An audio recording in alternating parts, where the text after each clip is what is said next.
महाराज, मनुष्य को शक्ति आत्मविश्वास से मिलती है। यदि आत्मविश्वास है तो मनुष्य स्वयं की और अपनों की रक्षा कर सकता है।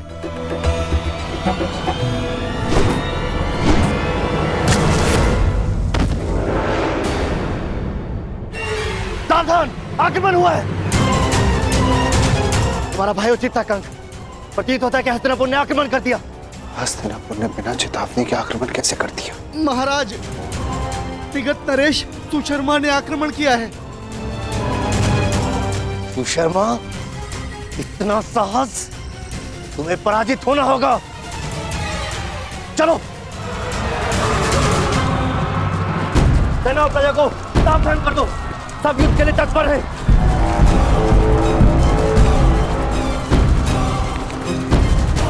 ये जानते हुए भी हिम्मत से दुर्योधन का मित्र राज्य है, सुशर्मा ने आक्रमण का साहस किया।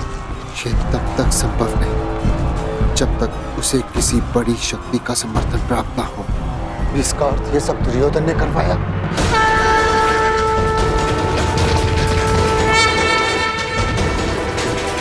दुर्योधन! युवराज, सतर्क ध्वनि का स्वर सुन रहे हैं आप? हमें उन्हें बताना होगा कि हम मत्स्य पर आक्रमण करने नहीं आए। हमें केवल पांडव चाहिए।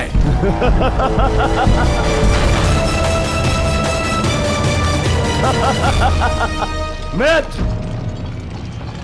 उनका सतर्क होना स्वाभाविक है, क्योंकि विराट पर आक्रमण हो चुका है।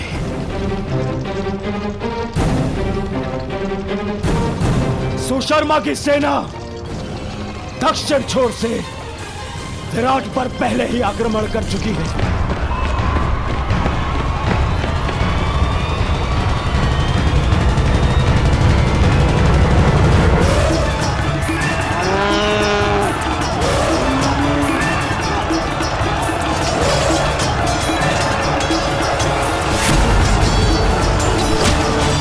इस योजना के विषय में हमें बताना तुमने उचित नहीं समझा दुर्योधन। मैं हस्तिनापुर का युवराज हूँ। मुझे अपनी हर एक योजना सबको बताने की आवश्यकता नहीं है। आज पांडवों के अज्ञातवास का अंतिम दिवस है। विराट नगर के दक्षिण द्वार पर सुशर्मा ने आक्रमण किया है।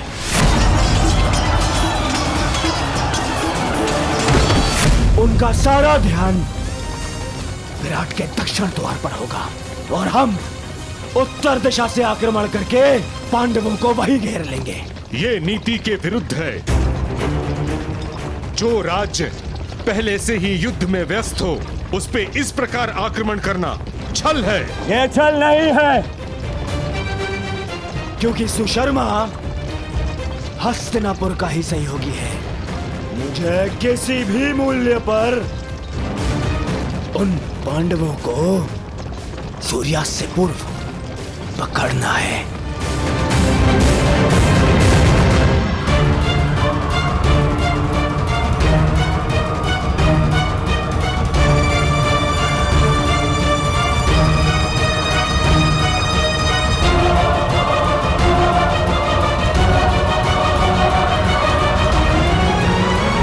दक्षिण द्वार पर आक्रमण की सूचना सुनते ही वो पांडव उत्तर दिशा से निकलने का प्रयास करेंगे।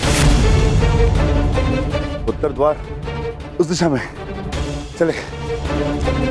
परंतु उन्हें इस बात का भान तक नहीं होगा कि उनका अज्ञातवास भंग करने के लिए हम वहां पहले से ही उपस्थित होंगे। पहले से ही।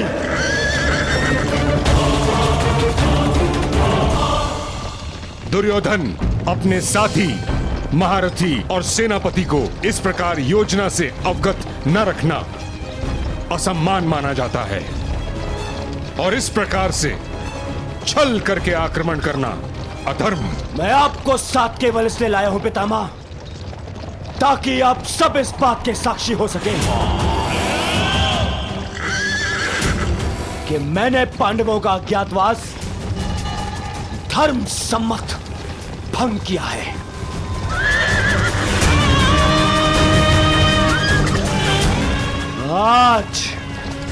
आज वो पांडव यहां से यहीं से वन में जाएंगे अगले 12 वर्ष के वनवास के लिए। चलो सारथी, गति बढ़ाओ, आगे बढ़ो। मामाश्री, आपको अपनी योजना पर विश्वास है ना? मुझे पूर्ण विश्वास है दुर्योधन। पांडव विराट नगर से बाहर निकलने के लिए उत्तरी द्वार का ही प्रयोग करेंगे। देख लेना तुम।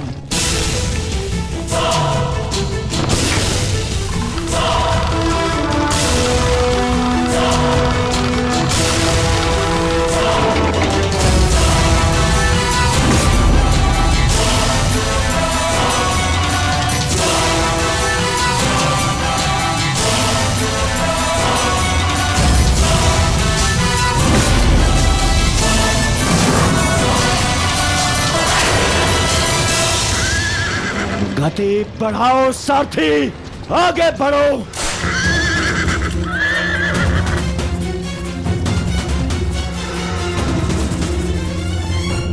बस सूर्यास्त की देर है, उसके पश्चात हमारा अज्ञातवास संपन्न। ज्येष्ठ शीघ्र ही यहाँ पहुंचते होंगे, उसके पश्चात हम यहाँ से निकल जाएंगे।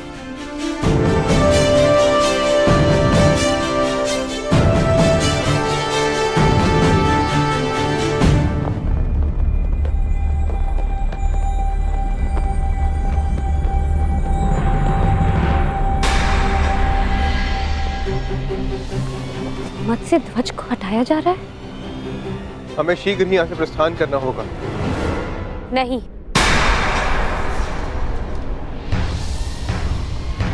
हम नहीं जाएंगे।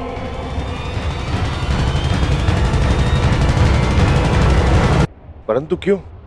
क्योंकि जब हमें 1 वर्ष का अज्ञातवास बिताने के लिए स्थान की आवश्यकता थी, हमने यहाँ पर शरण ली, यहाँ का अन्न खाया है हमने। और आज जब विराट नगर को हमारी सहायता की आवश्यकता है, तो क्या यहाँ से जाना उचित होगा? ये क्या कह रही हो पांचाली? वही जो सत्य है और वही जो मैं तुम सबसे कहना चाहता हूं। यदि विराट नगर में हमें छिपने का स्थान नहीं मिलता, तो अब तक हम सब पकड़े जाते और फिर से वनवास काट रहे होते। ये समय विराट राज का ऋण चुकाने का। परंतु ज्येष्ठ, उन्होंने हमें पहचान कर सहायता नहीं की थी, उन्होंने हमें काम पर रखा। तो इस नाते वो हमारे स्वामी हुए और बिना उन्हें सूचित किए हमारा यहां से जाना भी अधर्म है। धर्म? इसी धर्म के कारण हमें द्यूत में हार मिली। इसी धर्म के कारण आपने फिर से द्यूत खेला।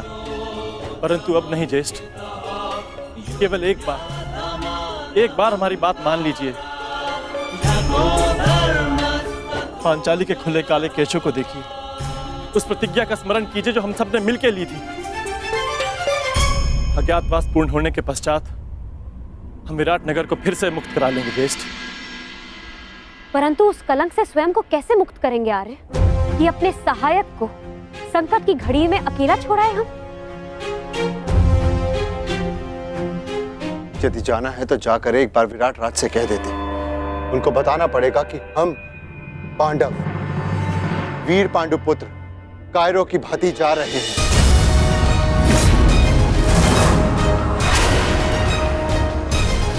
ज्येष्ठ भ्राताश्री सही कह रहे हैं सहदेव। यही समय है, अपने शस्त्रों पर आई धूल हटा ली जाए।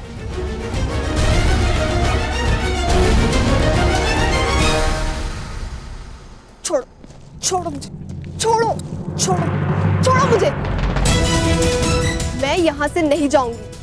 अपने पिता, अपने नगर को छोड़ के मैं नहीं जाऊंगी। परंतु महाराज को बंधक बना लिया गया है।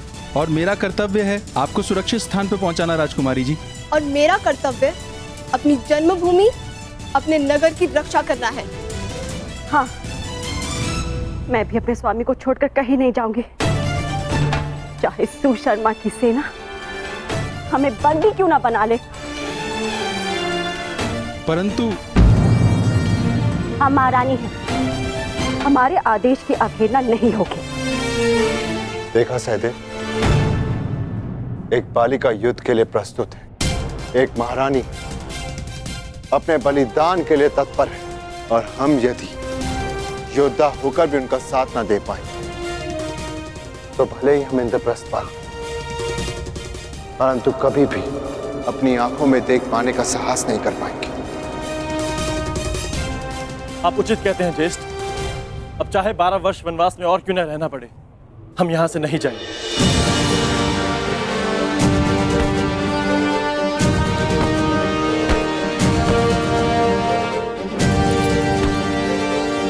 भयभीत होने की कोई आवश्यकता नहीं है माताश्री, मैं आपकी रक्षा करूंगा। मेरे होते हुए राज्य पर कोई कुरुदृष्टि नहीं रख सकता। कहाँ प्रयाण की तैयारी कर रहे हैं युवराज? युद्ध के लिए।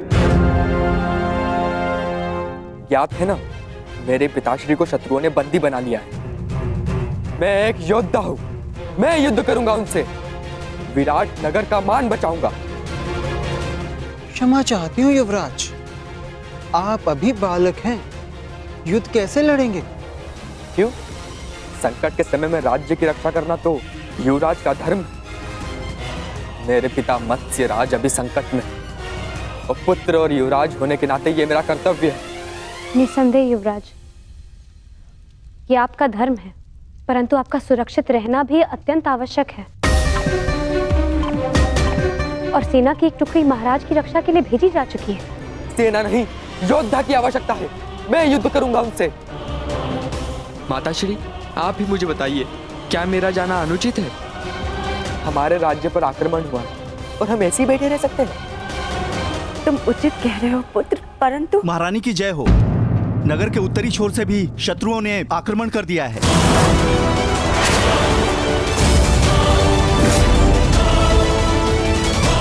सुशर्मा ने तो दक्षिण दिशा से आक्रमण किया था, उत्तर से किसने आक्रमण कर दिया?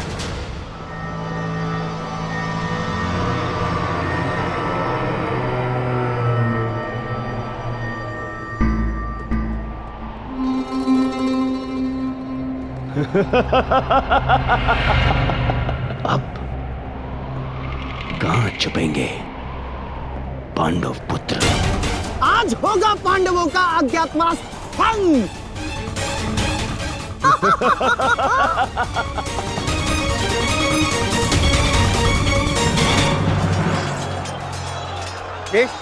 ये तो मवेशी को ले आ रहे हैं।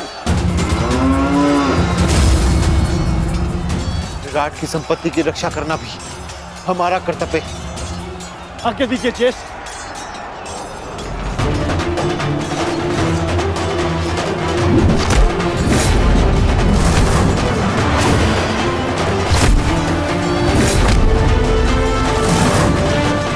मुझे विश्वास है नकुल और सहदेव इस ओर संभाल लेंगे। हमें शीघ्र ही विराट राज को खोजकर उन्हें मुक्त कराना होगा। भीम, वो रे विराट राज, शीघ्रता करो। बड़ा विराट राजा बनता था। कीचक ही तुम्हारी शक्ति थी, उसके बिना तू एक बूढ़ा हारा पुरुष है विराट राज।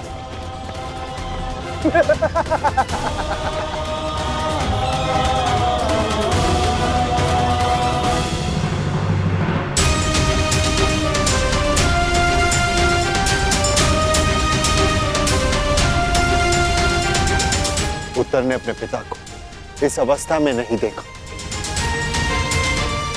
यह श्रेयस्कर हुआ, परंतु सुशर्मा के पुत्र उसे जिस अवस्था में देखेंगे भूल नहीं पाएंगे, क्योंकि मैं सुशर्मा के प्राण ले लूंगा। सावधान भीम, संभल कर प्रहार करना। तुम्हारी शक्ति से तुम्हारी पहचान हो सकती है। संभल कर।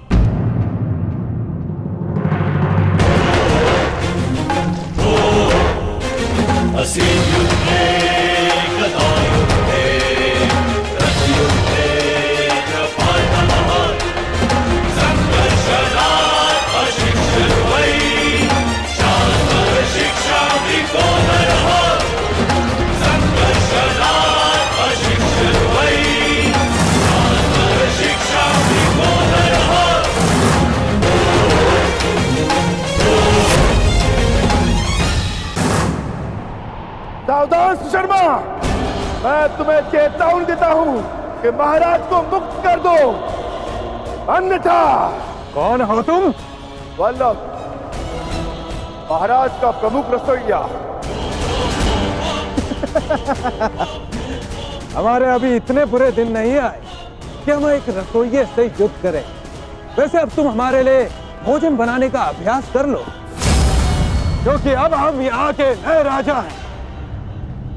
सैनिकों, बंदी बना लो इसे।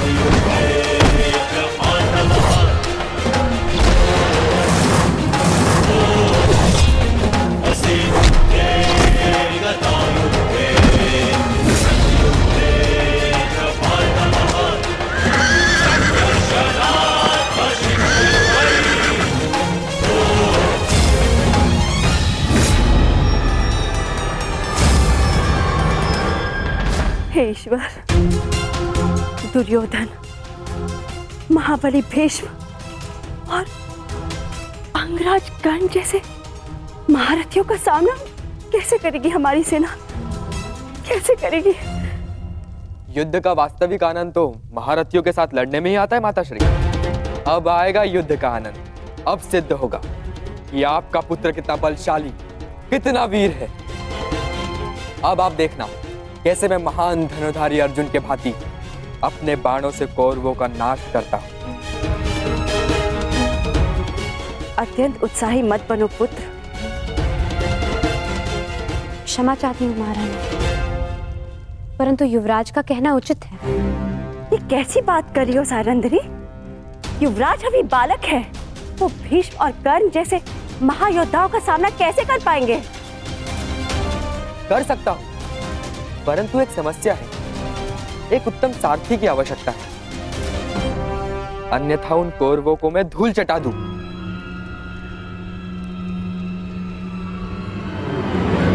प्रतीक्षा किस बात की युवराज? आगे बढ़िए। क्या?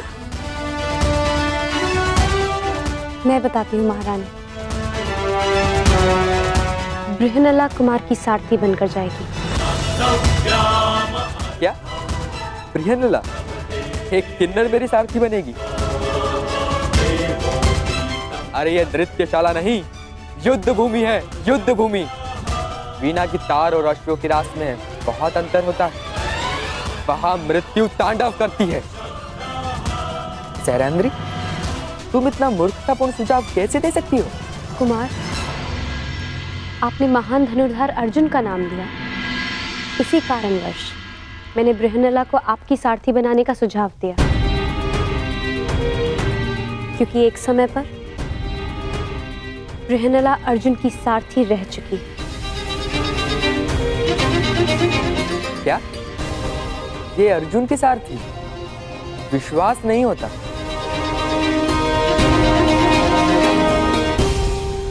ठीक है, अब कोई और मार्ग भी नहीं। मैं तुम्हें अपने साथ आने की आज्ञा देता हूं। यदि तुम महान अर्जुन की सारथी थी, तो मैं भी तुम्हें अपनी सारथी बना सकता हूं।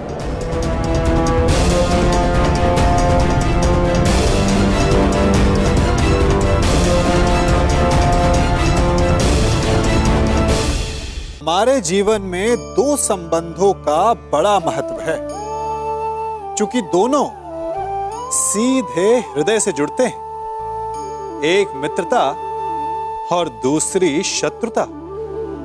हृदय से जुड़ने वाली मित्रता और शत्रुता अधिकतर हमारे वचनों से जन्म लेते हैं। जब हम सफलता के कारण अधिक उत्साह में होते हैं या किसी हानि के कारण आक्रोश में होते हैं, उस समय हमारे वचनों पर हमारा नियंत्रण नहीं रह पाता।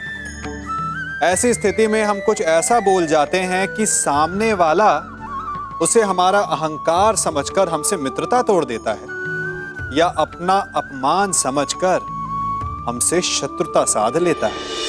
क्रोध उस उबलते जल के समान होता है जो शत्रु को जला पाए या ना जला पाए, परंतु वो स्वयं को भाप बनाकर अवश्य नष्ट करता रहता है।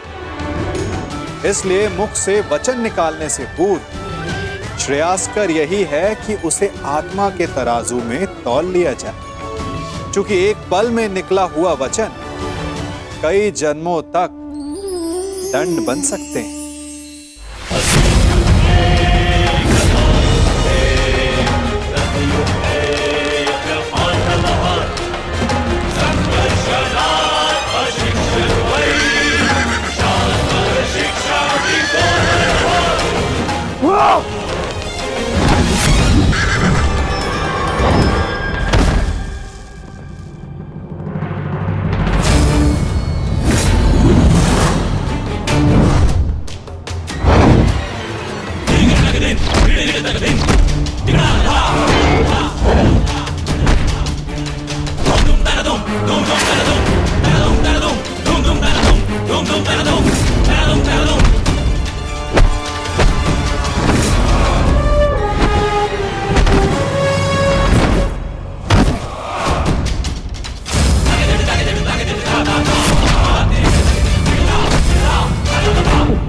क्षमा कर दो, मैं अपनी पराजय स्वीकार करता हूँ, क्षमा कर दो मुझे।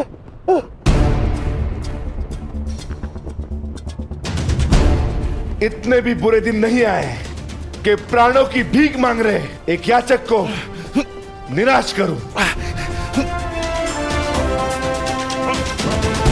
तुम महाराज के दोषी हो। तुम्हारा निर्णय वही करेंगे।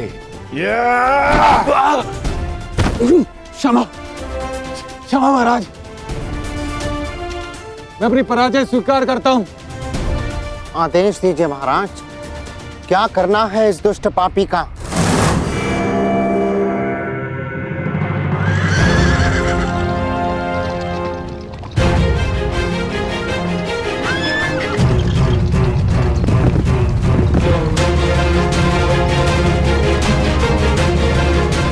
बृहन्नला, युद्ध में सारथी का महत्व महारथी से कम नहीं होता। यदि आज तुमने चतुराई से रथ नहीं चलाया तो मैं अपने पूर्ण कौशल का उपयोग नहीं कर पाऊंगा। मुझे आज महामही भीष्म, महाबली कर्ण और महान द्रोण जैसे महारथियों को परास्त करना है। और ज्ञात रहे, जिस गति से मेरे बाण चले उसी गति से ये रथ चलना चाहिए। जो आदेश युवराज, मैं प्रयास करूंगी कि आपको नाराज ना करूं।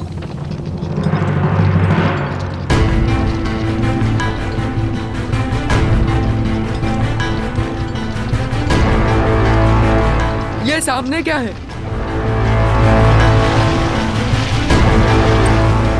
रथ की गति बढ़ाओ बृहन्नला, मुझे स्पष्ट नहीं दिख रहा है।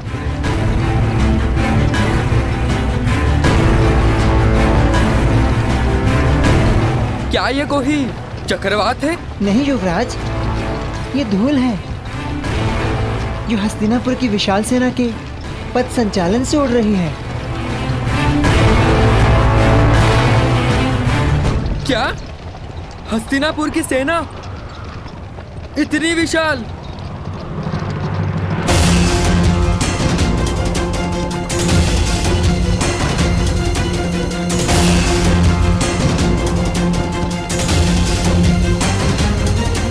यथाकाष्ठं यथाष्ठं च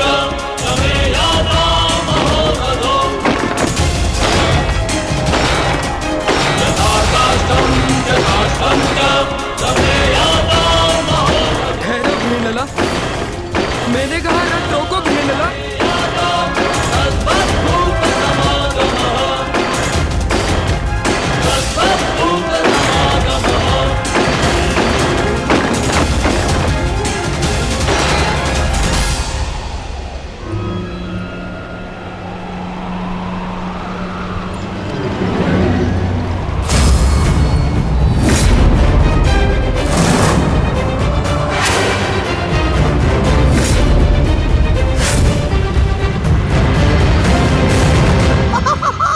मैंने कहा था ना दुर्योधन, ये पांडव उत्तरी दिशा से ही बाहर आएंगे। वो रथ देख रहे हो?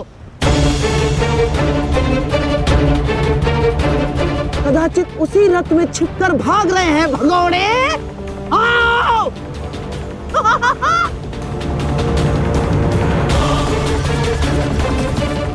जो भी हो, ये पांडव सदा अचंभित कर ही देते हैं। हस्तिनापुर की इतनी बड़ी सेना के समक्ष केवल एक पांडव पुत्र। दुर्भाग्य, दुर्भाग्य, दुर्भाग्य। केवल अब 4 पांडव वन में जाएंगे, क्योंकि एक का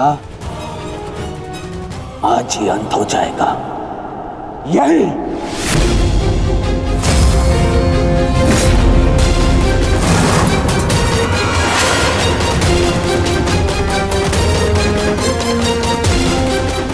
ठहरो सारथी। क्या हुआ युवराज? आपने रोकने के लिए कहा। हाँ, तुम्हें सुनाई नहीं देता? मैंने कहा रथ रोको।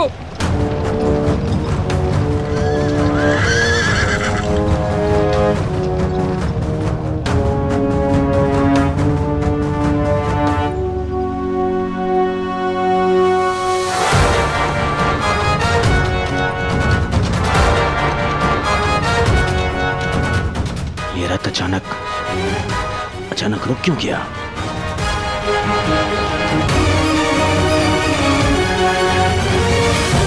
क्या हुआ युवराज? आपने रोका क्यों? शत्रु हमारी प्रतीक्षा कर रहा है। अपने बाणों का स्वाद चखने का सौभाग्य दीजिए उन्हें। तुम मूर्ख हो भियनला। अरे माना मैं वीर हूं, परंतु इतनी विशाल सेना से युद्ध करना तो आत्महत्या है। देखो, दाएं से बाएं तक जहां दृष्टि जाती है हस्तिनापुर की सेना फैली हुई है। देखो, वो दूर क्षितिज तक घेर लिया है उन्होंने। भियनला, मुझे लगता है कि हमें सेना के साथ आना चाहिए। कौन सी सेना युवराज? इस मत्स्य में यदि कोई महारथी शेष है तो वो केवल आप हैं। परंतु इतने महारथियों और इतनी विशाल सेना के समक्ष तो मैं पल भर भी नहीं ठहर पाऊंगा। नहीं, तुम रथ को पुनः महल ले चलो। नहीं युवराज, ऐसा सोचना भी अधर्म है। आप विराट नगर के युवराज हैं। भूल गए महारानी और कुमारी उत्तरा को क्या वचन दिया था आपने? इस समय प्रजा की एकमात्र आशा आप हैं। परंतु यदि आप कायरों की भांति भाग निकले तो विराट नगर पर, आपके कुल के मस्तक पर भयंकर कलंक लग जाएगा। वो देखिए, शत्रु हमारे समक्ष खड़ा ललकार रहा है हमें। क्षत्रिय धर्म निभाने का समय आ गया है युवराज। धनुष उठाइए युवराज, धनुष उठाइए।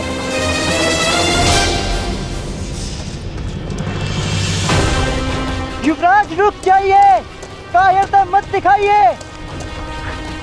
शत्रु को पीठ दिखाकर भागना एक सबसे बड़ी मूर्खता है। एक योद्धा के लिए सबसे बड़ा पाप है।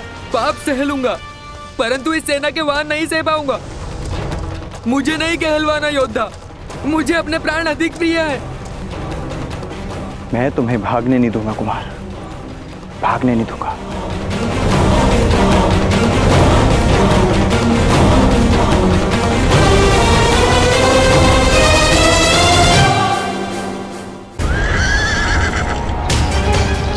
ठहरिए युवराज, मैं कहती हूँ ठहरिए। कायर मत बनिए युवराज, रुक जाइए।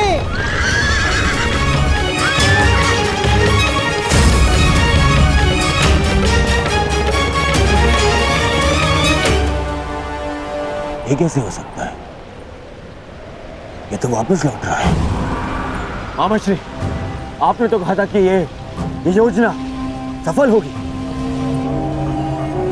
पांडव इसी द्वार से आएंगे, परंतु ये तो उल्टे पांव लौट रहे हैं। नहीं, ये पांडव हो ही नहीं सकते, क्योंकि पांडव अपने शत्रु को पीठ दिखा के नहीं भाग सकते। हो सकता है दुर्योधन की ये पांडव ना हो, परंतु पांडवों के पास हमारे समक्ष प्रस्तुत होने के अतिरिक्त और कोई मार्ग है ही नहीं।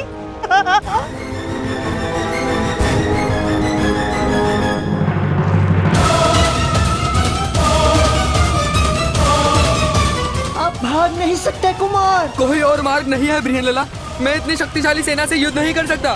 परंतु मेरी दृष्टि में युद्ध के अतिरिक्त कोई मार्ग नहीं।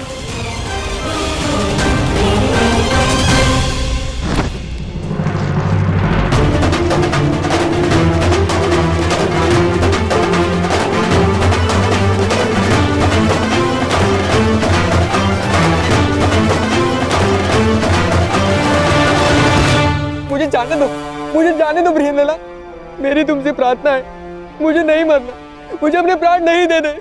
ये समय रोने का नहीं है युवराज। क्या कहा था आपने? आप एक योद्धा हैं, और एक योद्धा मृत्यु का सामना हंसकर करता है, मृत्यु के भय से रोता नहीं। और किस बात से भयभीत हैं आप अकेले नहीं हैं।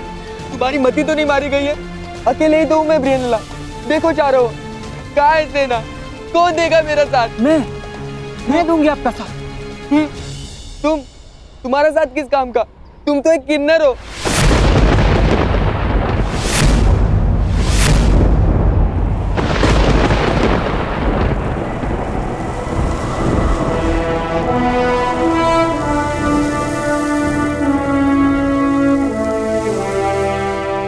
नहीं उत्तर। मैं कौंते अर्जुन, पशुपतधारी, ब्रह्मास्त्रधारी अर्जुन,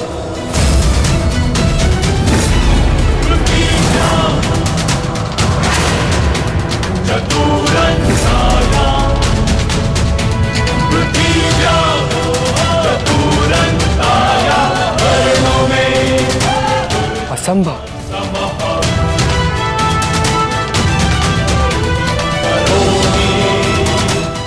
सत्य कल्पना से अधिक आश्चर्यजनक होता है कुमार। मैं सत्य में अर्जुन और मेरे ज्येष्ठ भ्राता श्री युधिष्ठिर इस समय कंक वेश में तुम्हारे पिता श्री की सहायता कर रहे हैं। और जो तुम्हारा प्रधान रसोइया वो कोई और नहीं, महाबली शक्तिशाली भीम है।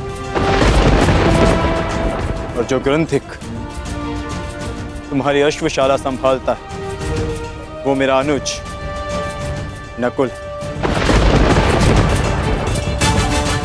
और जो तुम्हारी गौशाला संभालता है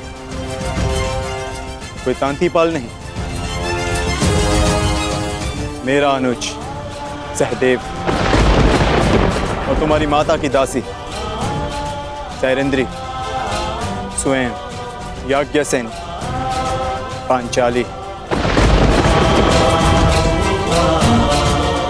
हम पांचों भाई यहाँ अज्ञातवास में, परंतु इस अज्ञातवास में तुम्हें तुम्हारे साहस का ज्ञान कराना कदाचित हमारा प्रारंभ है। महाबली, महाधनुधारी अर्जुन, मुझे क्षमा कर दीजिए महान धनुधारी अर्जुन। मैंने आपका निरादर किया, मुझसे भूल हुई।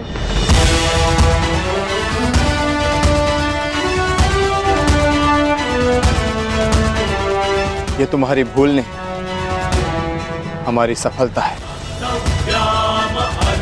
जो तुम हमारा वास्तविक रूप पहचान नहीं पाए, परंतु भविष्य में किसी को छोटा समझकर उसका निरादर करना सबसे बड़ी भूल होगी। मनुष्य भिक्षुक हो या राजा, सबसे पहले मनुष्य होता है और हर मनुष्य को सम्मान पाने का अधिकार है। ये मेरा सौभाग्य है कि मुझे आपका साथ मिला। अब मेरे लिए क्या आदेश है?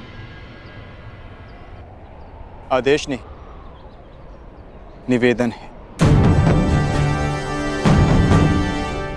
जिस मत्स्य ने हमें शरण दी उसका आदर बना रहे, इसलिए हमें पुनः रणभूमि लौटना है। आपको अपने साथ पाकर मुझ में साहस जाग गया है। चलिए विराट के शत्रुओं का नाश कर देते हैं। निसंदेह, परंतु महाबलियों का सामना करने के लिए हमें कुछ वस्तुओं की आवश्यकता होगी। उस वृक्ष पर लटके श्वेत वस्त्र में हमारी कुछ वस्तुएं।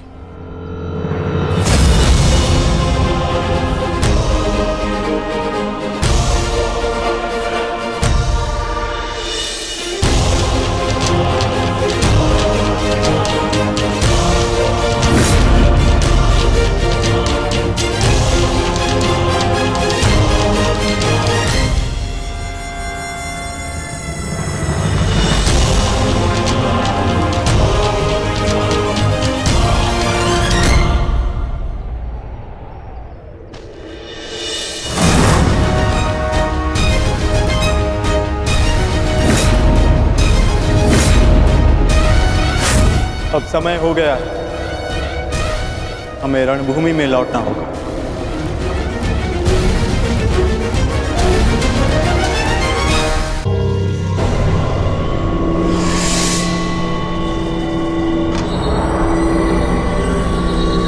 मैं और प्रतीक्षा नहीं कर सकता मामाश्री। अब तो सूर्यास्त भी होने वाला है। एक रथ आ रहा है।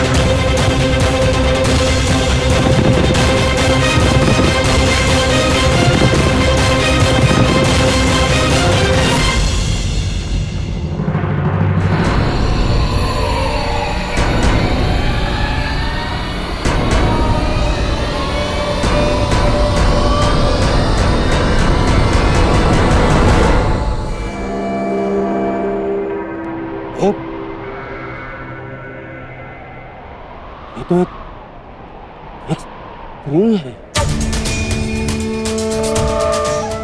स्त्री है? ये तो प्रेरणा है।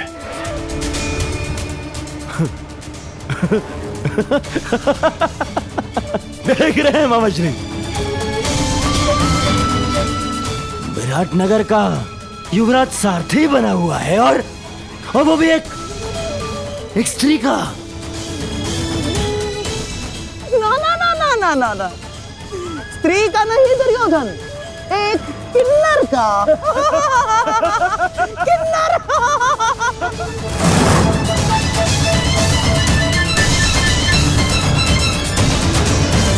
ऐसे तुमसे युद्ध करना मेरा और हसनैनापुर के मान का अपमान है। परंतु फिर भी मैं बता दूं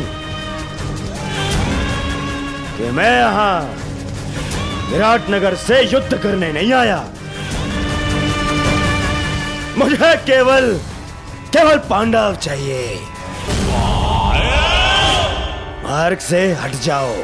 कदाचित भूल रहे हो युवराज, जिसके हाथ में धनुष होता है उसका परिचय उसका कौशल देता है। तुम्हारे सामने एक योद्धा खड़ा है विराट नगर की सीमा पार करने से पूर्व तुम्हें मुझसे युद्ध करना होगा। विजय पानी होगी मुझ पे। कल्पना अच्छी है किन्नर, परंतु एक किन्नर से युद्ध करना देख वजह दुर्योधन के सम्मान के विरुद्ध है। परंतु फिर भी यदि युद्ध करने की इच्छुक ही हो तो पहले अपना परिचय दो। कौन तुम? बृहनल्ला नाम है मेरा। अब तक तो कुमारी उत्तरा की संगीत शिक्षिका थी, परंतु इस समय विराट नगर की रक्षिका हूं मैं। द्वंद्व से पूर्व महान महारथी भीष्म और महान आचार्य द्रोण को मेरा प्रणाम।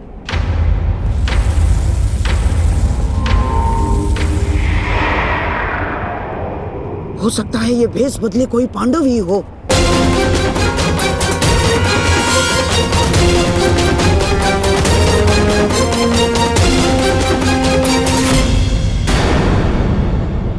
चुंबक को देखा है कैसे वो लोहे की ओर आकर्षित होता है और कैसे वो लोहे को अपनी ओर आकर्षित करता है, क्योंकि उसके स्वभाव में ही आकर्षण है। हम सब के भीतर भी एक ऐसा ही चुंबक होता है, विचार का चुंबक, जो सदा अपने ही जैसे विचारों को आकर्षित करता है।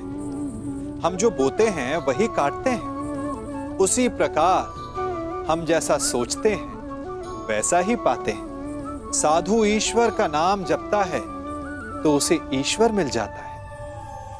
अर्थात फल हमारी सोच पर निर्भर करता है। ओस की बूंद यदि केले के पत्ते पर गिरे तो वो कपूर बन जाती है, सीप में गिरे तो मोती, और यदि विषधर के मुख में गिरे तो विष। बूंद एक है, परंतु उसके प्रारब्ध भिन्न है, क्योंकि उसे आकर्षित करने वालों का व्यवहार भिन्न है। इसलिए यह आप पर निर्भर करता है कि आपको भविष्य में विष चाहिए या अमृत।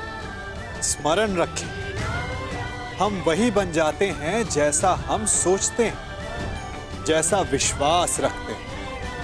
यह आपका विश्वास ही है जो ये निर्धारित करेगा कि आपको विष मिलेगा या अमृत। इसलिए अपनी सोच को सुदृढ़ रखिए, सकारात्मक रखिए, और फल भी सकारात्मक ही आएगा। दुर्योधन, मुझे लगता है ये स्त्री पांडवों में से ही कोई एक है। क्या कह रहे हैं मामा श्री? हाँ दुर्योधन, तुम सोचो ना, जब से हमने विराट पर आक्रमण किया है पांडवों में से कोई एक नहीं दिखा, कोई नहीं। हो सकता है अपने अज्ञातवास के चलते पांडव किसी अलग भेष में रह रहे हैं।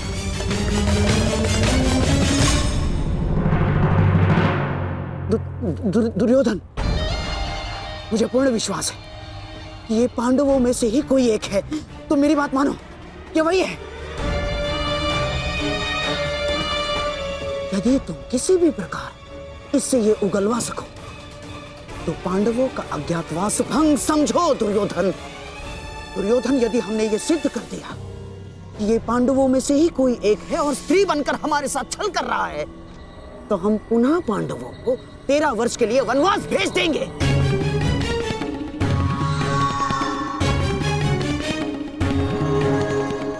मैं आपकी योजना समझ गया मामा श्री। हाँ,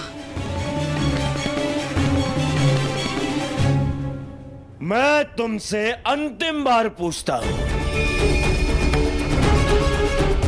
क्या तुम मेरी सेना से युद्ध करने के लिए तत्पर हो? रथ पर बैठकर धनुष हाथ में लेकर निश्चित रूप से संधि तो नहीं करने आई मैं हस्तिनापुर से।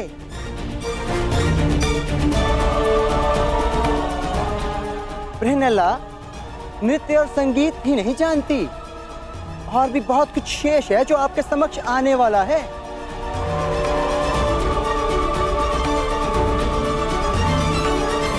देवी, हम पहले ही बता चुके हैं, हम यहाँ युद्ध के लिए नहीं, केवल पांडवों के लिए आए हैं।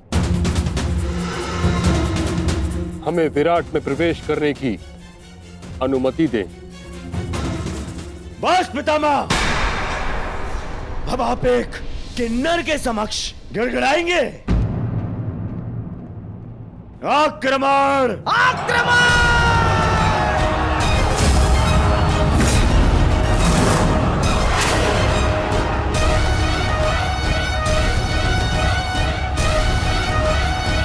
मैं अंतिम चेतावनी देती हूँ, विराट नगर की सीमा से दूर चले जाओ, अन्यथा मुझे अस्त्र चलाने होंगे।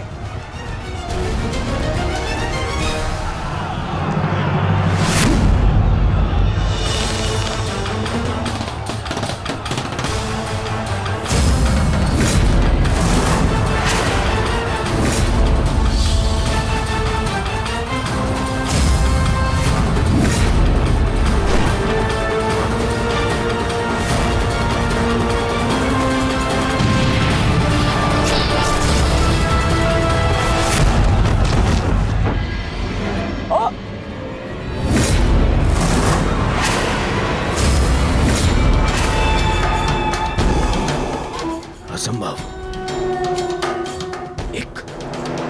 एक स्त्री ऐसा नहीं कर सकती। और ऐसा धनुर कौशल अब एक बाण से मेरे सैकड़ों सैनिकों का वध कर दिया। वध नहीं किया युवराज, इन्हें केवल निष्क्रिय किया है। एक ही बाण से इतने सैनिकों पर ऐसा प्रहार करना कि उनके प्राण न जाएं, यह केवल गहन साधना और वर्षों के परिश्रम से ही संभव है। ये कोई साधारण योद्धा नहीं युवराज। तो तुम भी वही सोच रहे हो जो मैं सोच रहा हूं।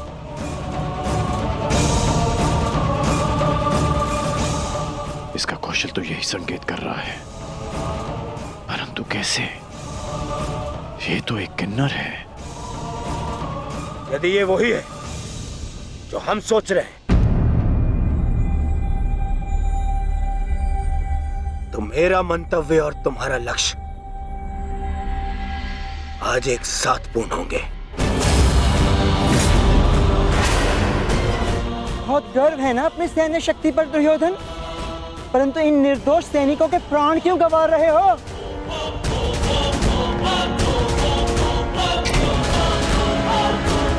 आज मैं तेरे बाणों के साथ साथ तेरी जिह्वा को भी शांति कर दूंगा। आगे बढ़! तुमसे युद्ध करके मैं अपनी धनुर्विद्या का अपमान नहीं कर सकती। और वैसे भी तुम्हें धनुर्विद्या आती ही कहाँ है? है कोई वीर तुम्हारी सेना में जो मेरे समक्ष आ सके, मेरे बाणों का उत्तर दे सके? इतना तो साहस हस्तिनापुर के हीरो को ललकारती है। पितामह, आगे बढ़िए। नहीं दुर्योधन, तुम में ना हो, परंतु मुझ में अभी क्षत्रित्व शेष है। मैं किसी नारी पर शस्त्र नहीं उठाऊंगा, और ये अर्धनारी है। आचार्य द्रोण, आप इस किन्नर को इसकी भूल का आभास कराइए। आप आगे बढ़िए। चलो सारथी।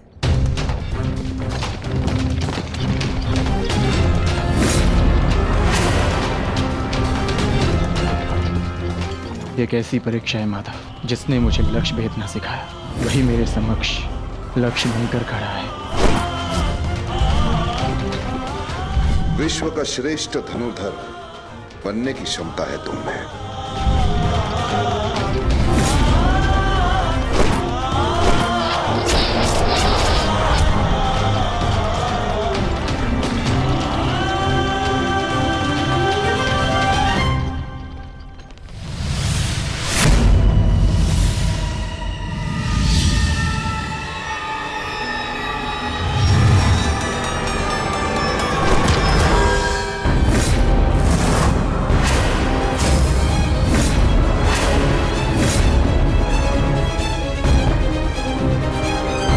मुझे प्रणाम करने वाला ये किन्नर कहीं मेरा शिष्य अर्जुन तो नहीं?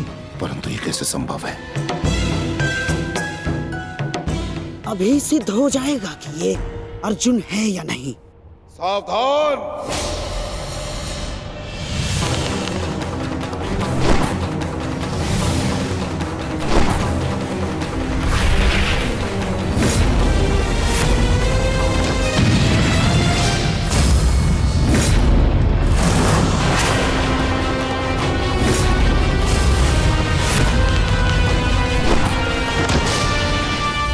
आचार्य!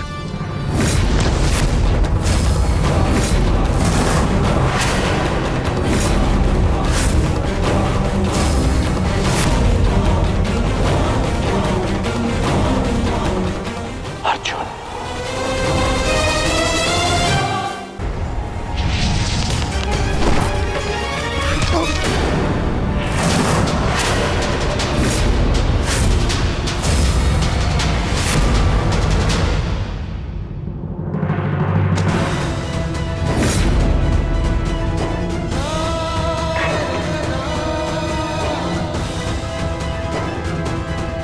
सारथी, आचार्य का रथ लौटा लो।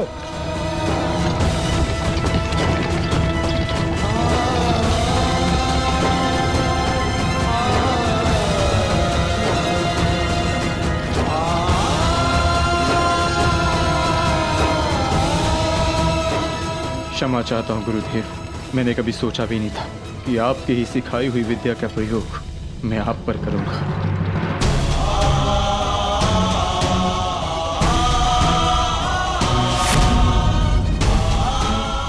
अर्जुन, तुम ऐसी मूर्खता क्यों कर रहे हो? अज्ञातवास पूर्ण होने में कुछ ही समय शेष है, फिर क्यों तुम रणभूमि में उतर आए? मैं माता कुंती को दिया वचन नहीं टूटने दे सकता।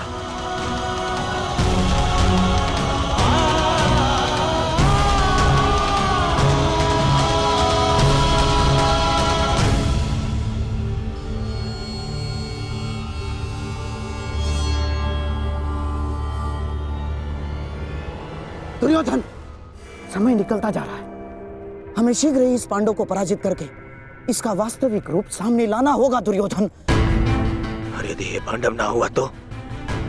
आंखें खोलो दुर्योधन, देखो इस साधारण किन्नर ने किस प्रकार द्रोण को पराजित किया है।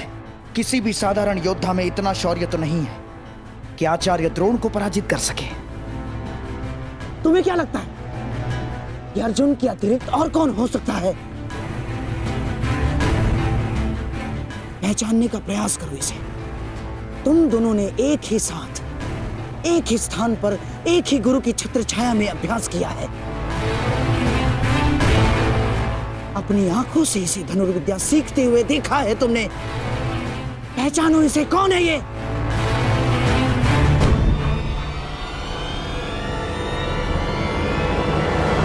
अर्जुन। हाँ दुर्योधन, अर्जुन।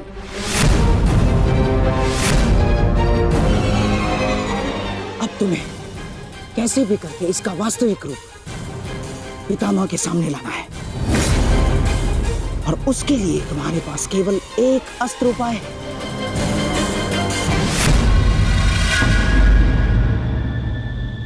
कर्ण। हाँ दुर्योधन, कर्ण ही वो योद्धा है जो अर्जुन का तोड़ है। और अब समय आ गया है हमारे कर्णास्त्र के प्रयोग का। मित्र कर्ण, ये कोई साधारण योद्धा नहीं है। मैं चाहता हूं कि तुम इसका गर्व भंग करो।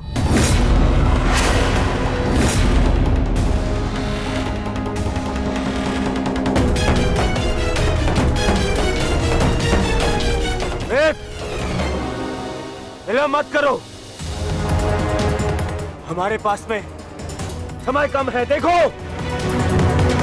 सूर्यास्त होने वाला है।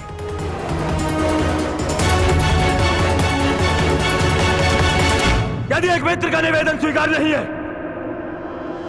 तो आप हस्तिनापुर के युवराज का आदेश स्वीकार करो।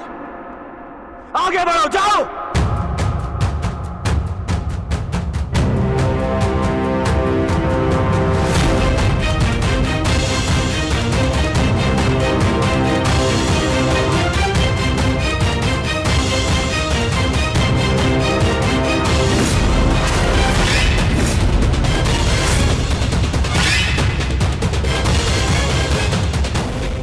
अब आएगा युद्ध का आनंद। आज पूर्ण होगा वो अधूरा द्वंद्व।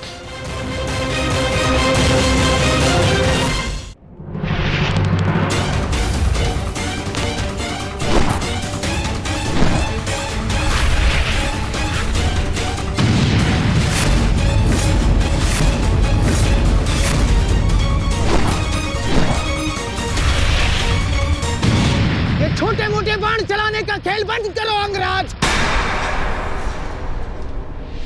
अर्जुन को सामने लाना है। वैष्णवास्त्र का प्रयोग करो।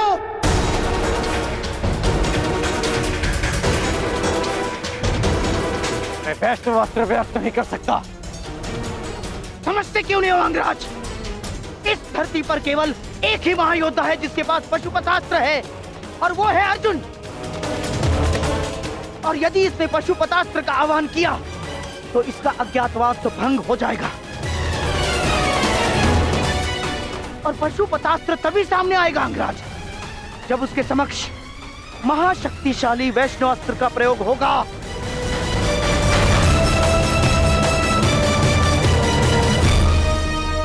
परंतु मैं किन्नर पर वैष्णवास्त्र का प्रयोग नहीं कर सकता।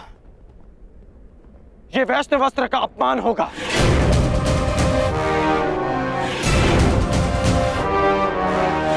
और वैसे भी ये अस्त्र बहुत शक्तिशाली है। तो हमारे सामने खड़ा योद्धा कौन सा कम है अंगराज? देखा नहीं, बात ही बात में उसने हमारे सैनिकों को कैसे धूल चटा दी। और तुम्हारा युद्ध कौशल हम कई बार देख चुके हैं, परंतु अब कौशल इसी में है कि समय बचा लिया जाए। समझे तुम? मैं मामा श्री की बात से सहमत हूं कर्ण। वैष्णवास्त्र का प्रयोग करो कर्ण, बंद करो इसका।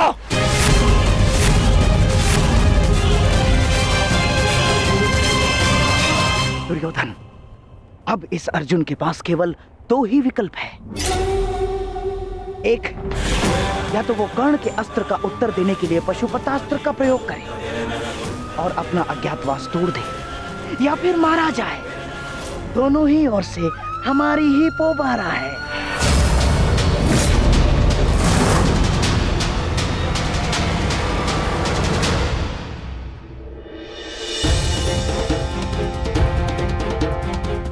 बस कुछ क्षण और, सूर्यास्त होने के साथ साथ यह अज्ञातवास त्यास हो जाएगा। बस एक ही भय, हिरण्यला के अर्जुन होने का भेद ना खुल जाए। ज्येष्ठ, विराटनगर अब सुशर्मा से सुरक्षित है। हम अपना कर्तव्य पूर्ण कर चुके हैं। हमें शीघ्र ही अर्जुन की सहायता के लिए रणभूमि में जाना चाहिए। नहीं भी, हिरण्यला के रूप में वो भले ही अर्जुन को ना पहचान पाए। यदि हम पांचों एक साथ गए तो अज्ञातवास निश्चित रूप में भंग हो जाएगा। तो क्या हम अनुज अर्जुन को निस्सहाय छोड़ दें? आर्य अर्जुन निस्सहाय नहीं है आर्य भीम, वो तो पशुपतास्त्रधारी है, और अभी तक उनकी ओर से कोई सूचना भी नहीं आई। इसका अर्थ तो यही है कि इन्होंने कौरवों को अभी तक उलझा के रखा है। मेरा अनुज अर्जुन वीर है, परंतु वो अकेला आचार्य द्रोण, पितामह भीष्म और कर्ण के बल का सामना कैसे करेगा? वहां शकुनी का छल भी होगा। संशय में मत रहिए ज्येष्ठ, अर्जुन को हमारी आवश्यकता है।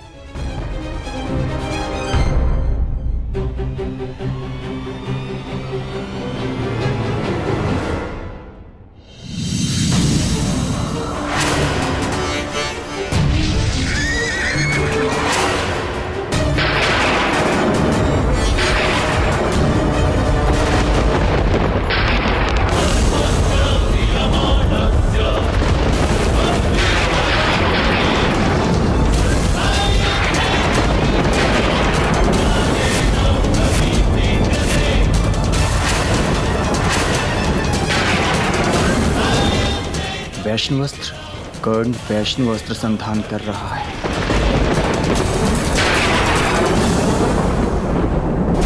ये पशुपतास्त्र हर दिव्यास्त्र का उत्तर है अर्जुन। वैष्णवास्त्र हो या ब्रह्मास्त्र, पशुपतास्त्र सबको निस्तेज कर देगा।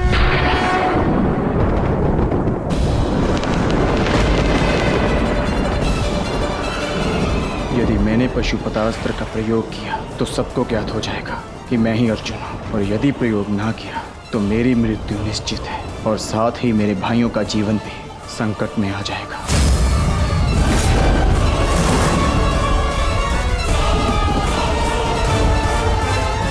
12 वर्ष का वनवास और सही, परंतु मैं अपने भाइयों और पांचाली को निर्बल नहीं होने दूंगा।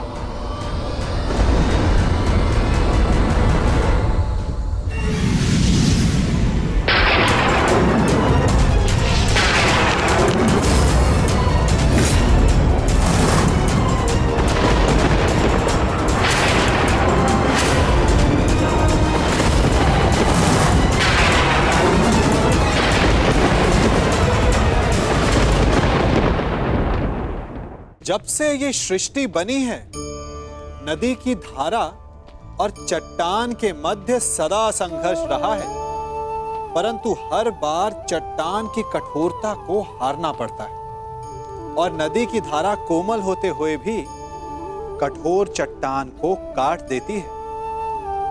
कभी सोचा है क्यों चट्टान इतनी कठोर और जल इतना कोमल, चट्टान इतनी दृढ़ और जल इतना लचीला, फिर भी सदा जल कठोर चट्टानों के मध्य से अपना मार्ग बना ही लेती है?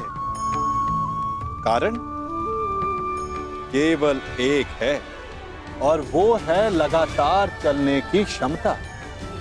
जल बढ़ता रहता है, चट्टान अडिग रहती है। इसी कारण जल चट्टान को काटकर मार्ग बना लेता है।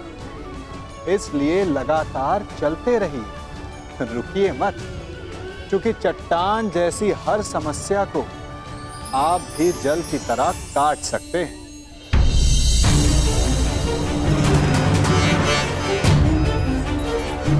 बारह वर्ष का वनवास और सही, परंतु मैं अपने भाइयों और पांचाली को निर्बल नहीं होने दूंगा।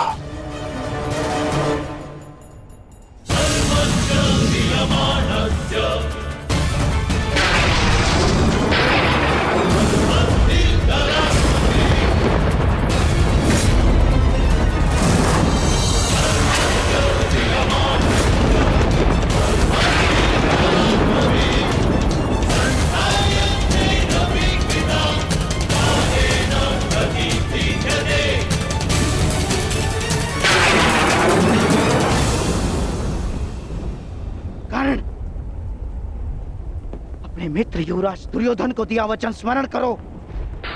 प्रयोग करो वैष्णवास्त्र का, प्रयोग करो। मुझे अपने मित्र कर्ण के ऊपर पूर्ण विश्वास है। मैं नहीं चाहता कि भाई भाई पर शस्त्र उठाए, क्योंकि इस युद्ध से विनाश के अतिरिक्त कुछ नहीं मिलने वाला। द्वंद्व अधूरा छोड़कर आ गए। प्रयास किया है कि द्यूत में जो अधर्म हुआ उसे धर्म युद्ध से धोया जा सके, परंतु एक वचन भी है कि आपके पुत्र 1 वर्ष का अज्ञातवास अवश्य पूर्ण करेंगे। कर्ण को अपना हर वचन स्मरण है। मैंने युवराज दुर्योधन के लिए शस्त्र उठाने का वचन दिया है। युद्ध तो मैं अवश्य करूंगा, परंतु मैंने एक और वचन दिया है कि आपके पुत्र अज्ञातवास पूरा करेंगे, और ये वचन भी मैं अवश्य पूरा करूंगा।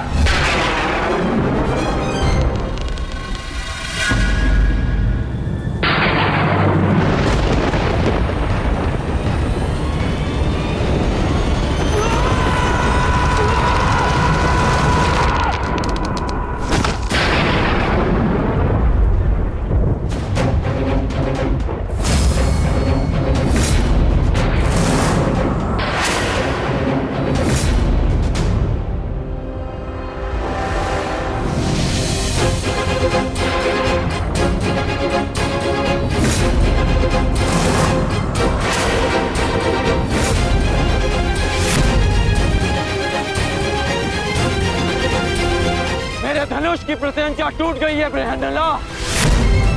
पता नहीं कौन सी शक्ति है जो तुम्हारी सुरक्षा कर रही है, परंतु ये राधेकर्ण उस शक्ति के समक्ष अपनी पराजय स्वीकार करता है।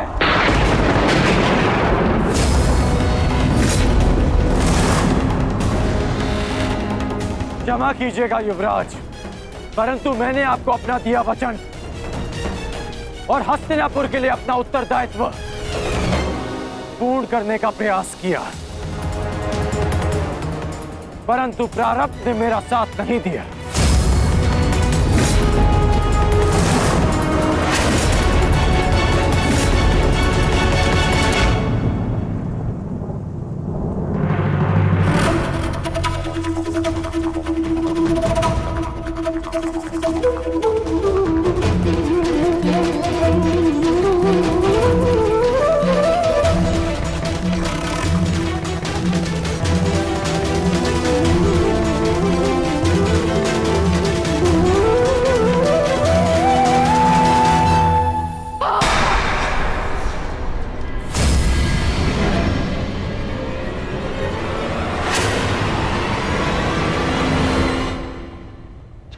सब व्यर्थ गया।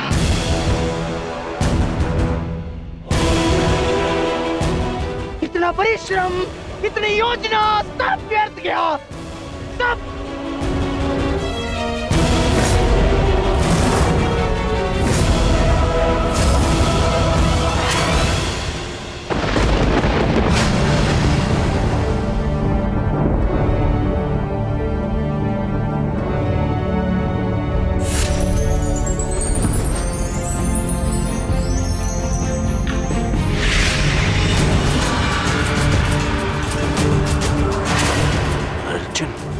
अर्जुन, अर्जुन,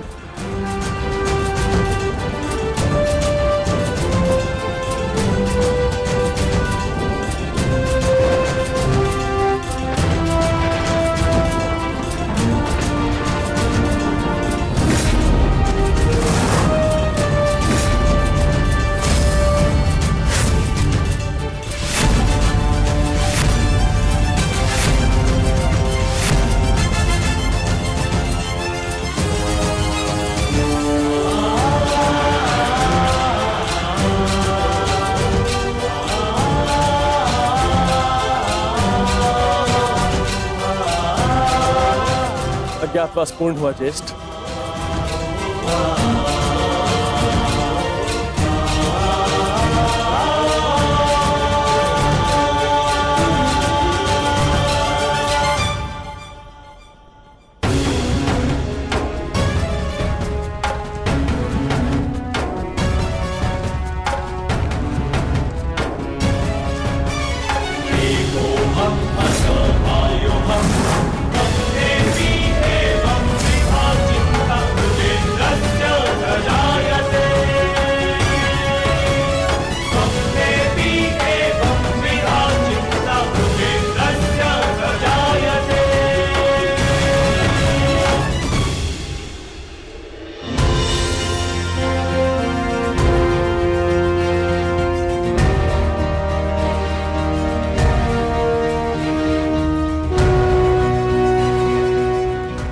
के अनुसार हमने 12 वर्ष का वनवास और 1 वर्ष का अज्ञातवास पूर्ण कर लिया है पितामह।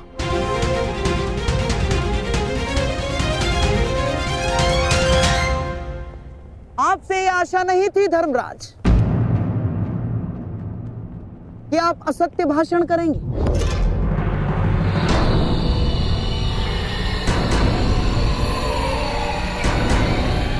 कैसा असत्य? ज्येष्ठ भ्राता श्री ठीक कह रहे हैं, हमारा अज्ञातवास पूर्ण हो चुका है। नहीं प्रिय अर्जुन, सभी नियमों का पालन नहीं हुआ है।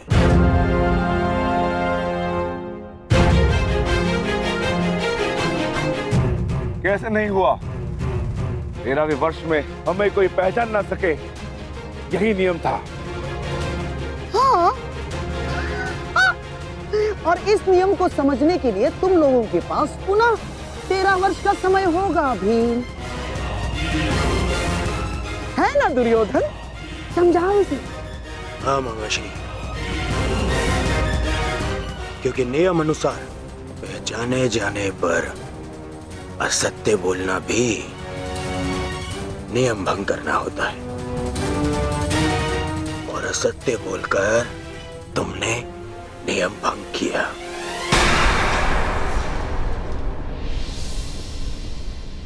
क्या सत्य कहा हमने?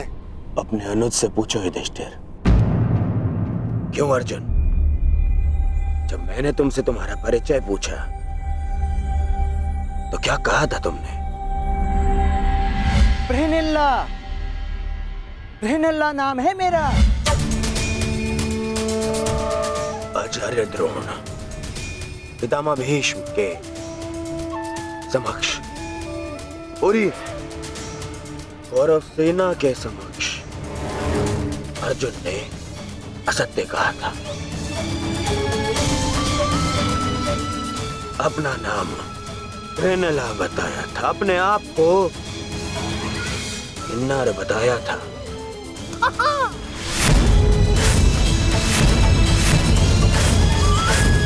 क्यों अर्जुन, क्या ये असत्य नहीं था?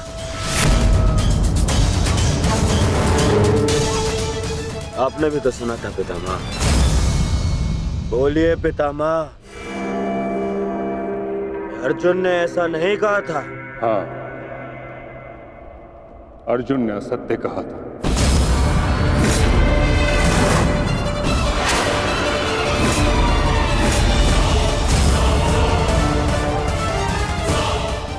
और अर्जुन ने अपना नाम बृहनिल्ला बताया था, और वही बृहनिल्ला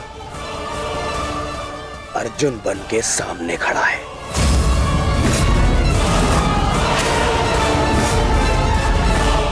अर्थात अज्ञातवास भंग माना जाता है।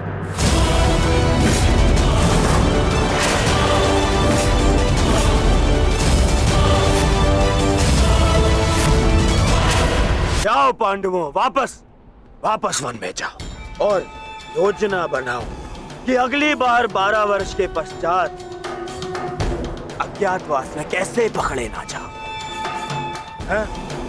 जाओ जाओ जाओ जाओ। नहीं दुर्योधन, अज्ञातवास भंग नहीं हुआ है दुर्योधन। मैंने कोई असत्य नहीं बोला और ना ही मैंने कोई नियम भंग किया है। जो तुम्हारे समक्ष खड़ा है वो अर्जुन है, पुरुष है, परंतु जिससे तुम्हारी सेना युद्ध कर रही थी वो बृहनिल्ला थी, एक किन्नर। देव अप्सरा देवी उर्वशी ने मुझे शाप दिया था, इसलिए 1 वर्ष तक मुझे किन्नर बनकर रहना पड़ा। परंतु आज सूर्यास्त के पश्चात वो शाप पूर्ण हुआ। अब मुझे अपना वास्तविक रूप प्राप्त हुआ। अब आप बताइए पितामह, क्या मैंने असत्य कहा? क्या अज्ञातवास भंग हुआ? नहीं अर्जुन, तुमने कोई असत्य नहीं कहा और ना ही तुम्हारा अज्ञातवास भंग हुआ।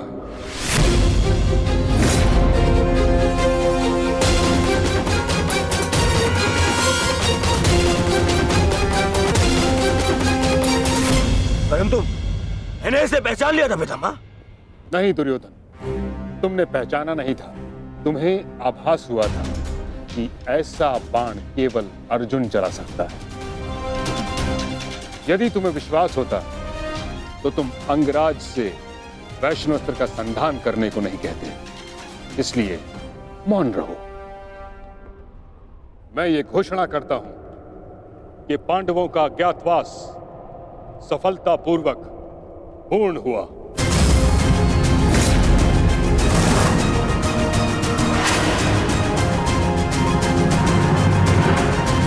नहीं, नहीं, नहीं मानता मैं। न ही इनका अज्ञातवास पूर्ण हुआ है और न ही मैंने इनका राज्य लौटाऊंगा। अब जो भी निर्णय होगा वो युद्ध से होगा। हम पुनः अवश्य मिलेंगे युधिष्ठिर, रणभूमि में। स्मरण रखना दुर्योधन, हमने कभी युद्ध नहीं चाहा था। तुमने हमें इस युद्ध में धकेला है और अब यदि आर्यव्रत के भाग्य में युद्ध ही है तो ठीक है, जो युद्ध होगा अवश्य होगा। यदि न्याय और नीति के लिए हम वनवास भोग सकते हैं तो न्याय की स्थापना के लिए हम युद्ध भी अवश्य कर सकते हैं।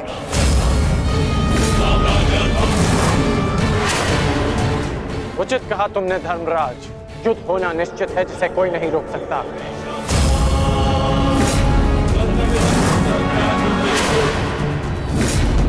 अज्ञातवास पूर्ण होने का सुख कुछ ही दिनों तक रहेगा धर्मराज।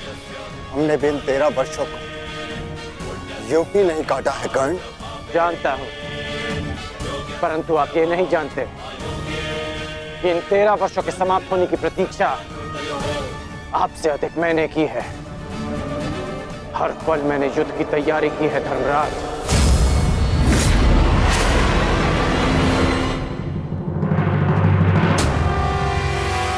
स्मरण रखना अर्जुन, अगली बार ना मेरी प्रत्यंचा टूटेगी और ना ही सूर्यास्त तुम्हें बचा पाएगा।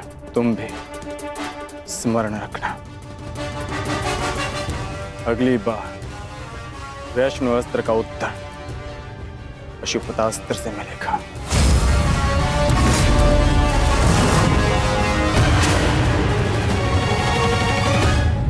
समझ में नहीं आता युधिष्ठिर, मैं किन शब्दों में आपका धन्यवाद करूं। आप पांचों ने ना केवल मेरी, मेरे परिवार की, अपितु मेरी प्रजा की भी रक्षा की है। आभार की आवश्यकता नहीं है महाराज, क्योंकि हम स्वयं आपके उपकारों के तले दबे हैं। यदि विराट नगर ने हमें शरण न दी होती तो हम फिर से 12 वर्ष का वनवास भोग रहे होते। सम्राट, समझ नहीं आता कि आपका ये ऋण कैसे चुकाऊंगा मैं। जीवन भर भी आपके चरणों में सेवा करूं, ये ऋण नहीं उतार पाऊंगा मैं। ऋण उतारने के लिए चरणों पर गिरने की आवश्यकता नहीं है विराट राज।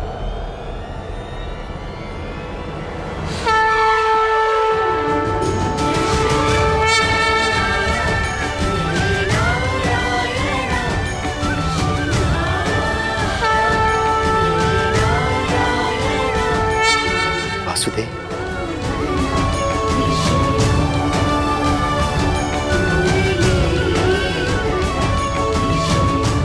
प्रणिपात वासुदेव।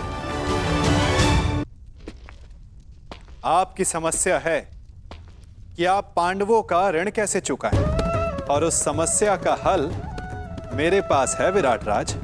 तो आप ही बताइए वासुदेव, इस ऋण से कैसे मुक्त हो सकता हूं?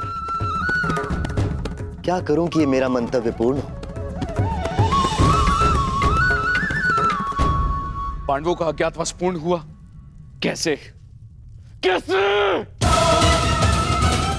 इसका अर्थ जानते हो शकुनी? इसका अर्थ यह है कि पांडव लौटेंगे और अपना अधिकार मांगेंगे।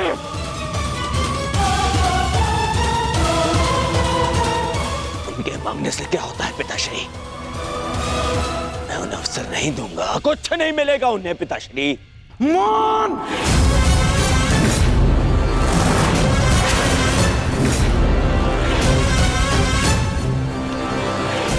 मान रहो दुर्योधन, मान! हर बार राजसभा में बड़ी बड़ी बातें करते हो, वचन देते हो और हर बार मुंह की खाकर लौटते हो तुम। हस्तिनापुर से सेना ले जाते समय क्या कहा था तुमने? कि पांडवों का अज्ञातवास भंग करके लौटूंगा। और इस समय तुम मेरे समक्ष क्या सूचना लेकर आए हो? कि अकेले अर्जुन ने समस्त कुरु सेना को निरस्त्र कर दिया। एक ही स्वप्न देखा है ना तुमने, सम्राट बनने का।